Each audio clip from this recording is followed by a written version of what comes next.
Pamiarsa ida pedada gede sadawa jelantik putra, ritat kalawelaka mepesengan ida bagus putu wesnawa, lebareng tanggal 3 sesiki Juli sawatar galasiki tengai ring gria sadawa gianyar.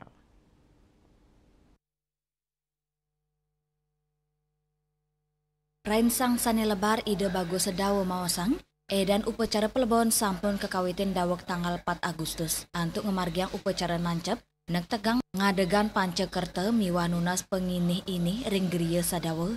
Selanturnya nih kemargiang upacara melelet, nomoning purnama karo tanggal kutus Agustus. Raris kemargiang ngereke kajang miwa melaspas kajang, upacara ngening upadesa miwa pemerasan ring merajan gria sadawa. Puncak karya pelebon kemargiang tanggal 12 Agustus antuk bumi suda utawi nyukat karang. Raris kelaksana yang melaspas pemereman memanjang sahani bakin tirta ring karang pemasmian. Ngarak piranti pelebon rumasuk lembu putih saking geria nuju karang pemasmian memargi antar sahe metaksu. Itu adalah seorang guru dan pernah sebagai Ketua DPRD Provinsi Bali 2 masa jabatan 2009 sampai 2099 sampai dengan 2009, 2 masa jabatan. Beliau lahir 26 Januari tahun 1939 dan mengakhiri kehidupan beliau pada tanggal 31 Juli 1925. Semasa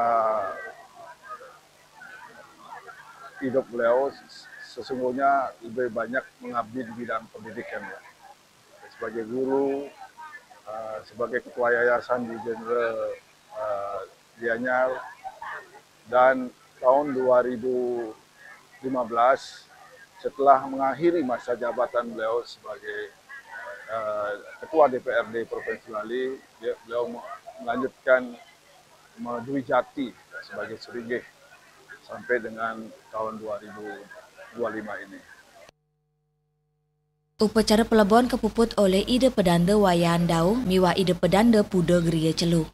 Radis kemargiang ngelebok ring pantai lebih kepuput ide pedanda jelantik wayahan dau.